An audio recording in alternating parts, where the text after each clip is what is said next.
All right. Around the Planet, number 11, confirmed.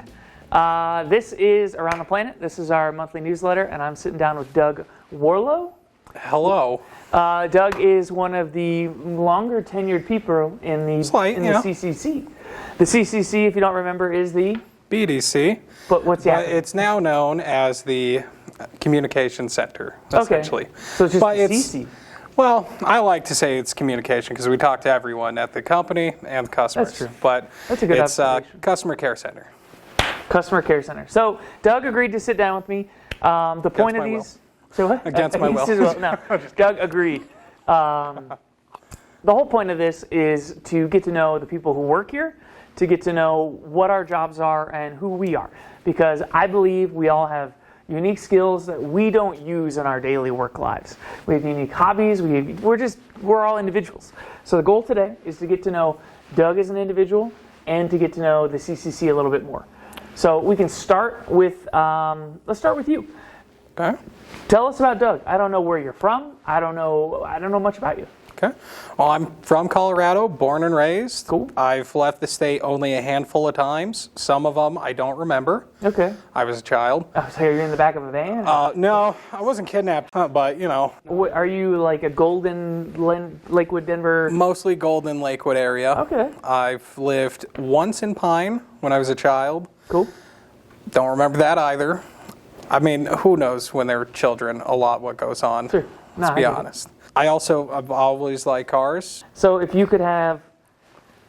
any car were available, and you have to step back from reality, so don't put a budget cap on this. If it was just like, hey, this car shows up in your driveway, and it's your darn car for the rest of the time, what would it be? Do you think about this at all?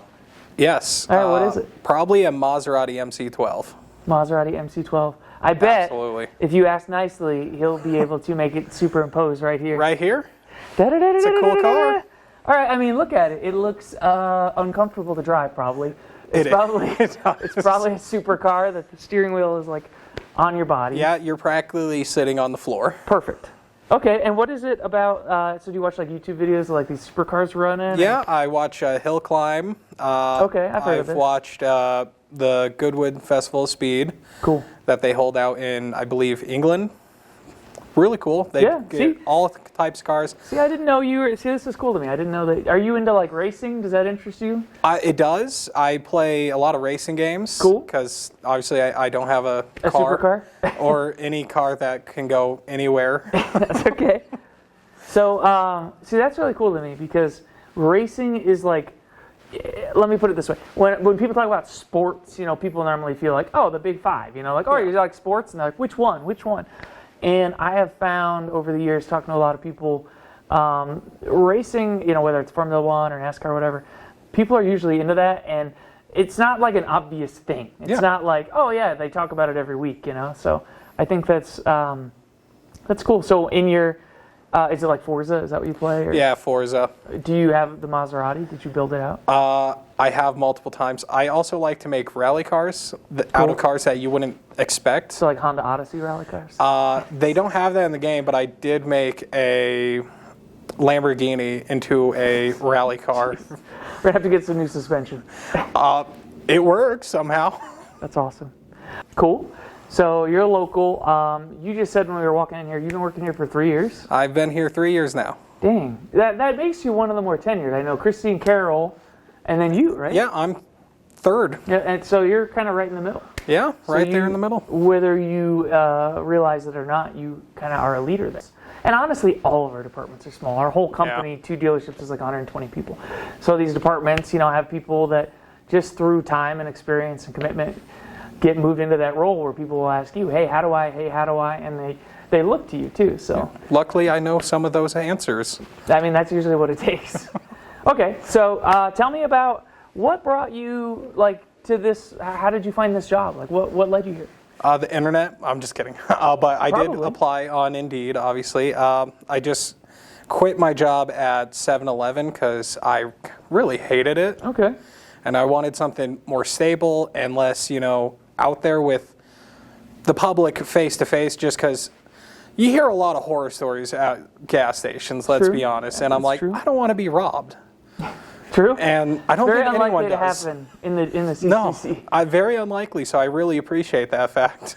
So I imagine, in a weird way, working behind the counter at a 7-Eleven kind of prepared you for challenging conversations. Yes, absolutely. And I would imagine that, dealing with perhaps a heated customer over the phone, because let's be honest, customers are either happy, apathetic, or heated. That just doesn't matter. Yeah. And, dealing with them through the phone kind of probably feels a lot less likely to get you fired up, Yeah, a little bit. There's sometimes, obviously some customers just take it a little far sometimes. Sure. Maybe they've been having a bad day. It's not always personal, obviously. Sure. Rarely is. It's just rarely. You're just the guy on the other end of the phone. I'm just the one who answered at that moment. All right. Yeah. Talk to me about the CC. The CCC. Well, obviously we take a lot of the phone calls for the company, if not the most. I mean, definitely the most, right? I like to be somewhat humble sometimes. Somewhat humble. Sometimes.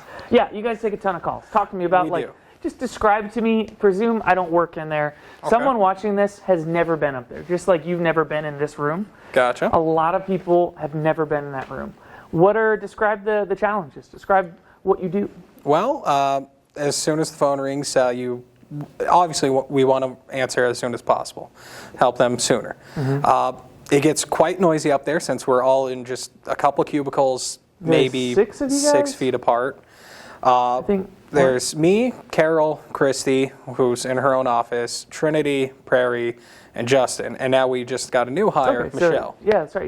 You're getting bigger. It's going to get louder. And also Vanessa's up there for sales. So we got quite a few people That's up in cool. that small office. Okay. When Linnell was here, she was definitely the loudest. But We love you, Linnell. we do. But it's definitely hard sometimes to hear a customer. Sometimes you got to just kind of muffle what you can hear on the outside. Sure. Cool. Talk to me. Just give us an example about a big day for you.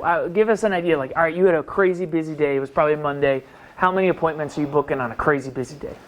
I think the most I've booked on a single day was 28 for Honda and then 16 for Hyundai. So that's 50 appointments? Yeah, that's just the appointments we've set. That's not amount of calls that we've answered to either just radio code questions or where we're located, or if someone just wants to know what their appointment time is for. Sure. I've answered well over 100 calls in a day, and that's just answering the phone, not so much making the appointment. Right. So, 50 appointments, just so you guys know, that's getting their information. That's probably getting a VIN or something like that, pulling them up in the system, getting them to commit to a time, doing all that. That's a lot of work. Yeah. That's not just all right, book online, see ya. Yeah, it's not just, you want an oil change? Yeah, come by. Sure. We got a day and time, what their service is for, if they're in the system. If not, add them with all their information. And a lot of expectation setting. Yep. We got to set the expectation that they'll be handled correctly. We're going to do the job correctly, and they're going to have a nice time bringing their car here. Sure. So one thing I'll say, if you're a service advisor, if you're a technician and you're watching this, obviously every phase of the process where the customer's here, there's a playbook for it. It's all right, let's meet and greet, let's do the estimate, let's work on the car, let's do the video. There is a huge amount of pre-work that I know that the CCC does, because if you got 7 people and you're putting 50 appointments a day, I know the Honda shop will run 80 to 100 ROs a day. The Hyundai shop will run, it varies, but up to 30 a day. Yeah, roughly. So we have, easily 100 organized customers a day in this company, and that's coming through 6 people. So that is one of the things that I'm most impressed with what you guys do is just your ability to handle volume, to handle questions, and to set expectations. Okay. So one of the questions that I've tried to ask, and sometimes I get a logical answer, sometimes I don't. So if there's really not a good answer, you can say that. But one of the goals with these videos is understanding. And like we said earlier, I don't think you can care about a job unless you kind of understand it. Yeah. And one of the questions I have is, every department has interactions with other departments. What can we do to help each department? So specifically, is there a little thing that other departments can do, whether it's sales, whether it's service, whether it's the advisors, it doesn't matter. What is the little thing that when somebody does it, that little extra thing that goes a long way for the BDC? Well, for us, it's as boring as it sounds, communication. Just tell us what's going on when it's going on. Okay. Tell me, like, example for that. We need to know when sales members are not here or if they just took a vacation, because we have their customers calling to us. Okay, that's true.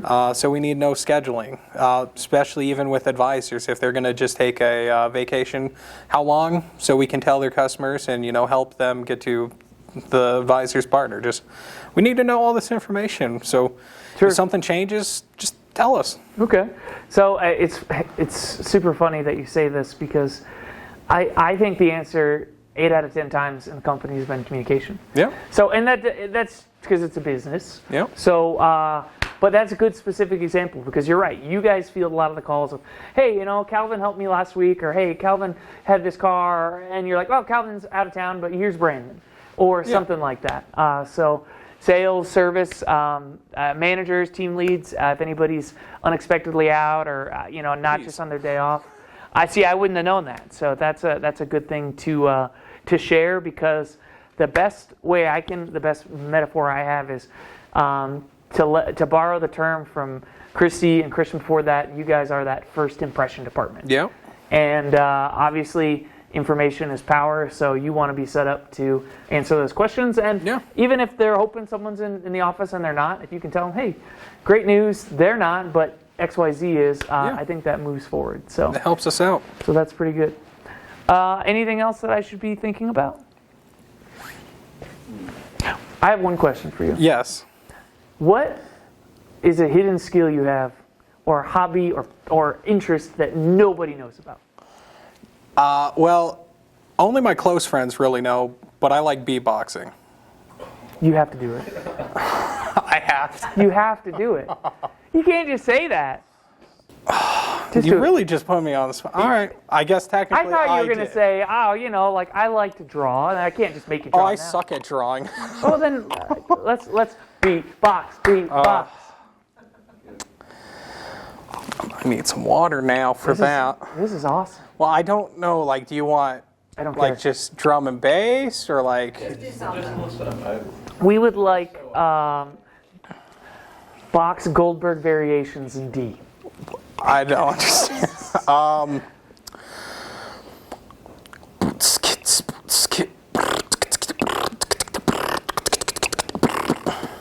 That's a little bit. I don't want to throw my throat because I got work. So I'm not going to do any inward bass. Yeah, I don't even know what that means. Doug Whorlow, beatbox enthusiast, Forza enthusiast, racing enthusiast. Doug's a really cool guy, and I appreciate you sitting down. I never would have expected that, and I appreciate you doing it. But we have good people that work here. We have unique people that work here, and everybody has their own story. So I appreciate you showing us a little bit of yours. You're welcome. Thank you. That was a better rap, wasn't it? Yeah.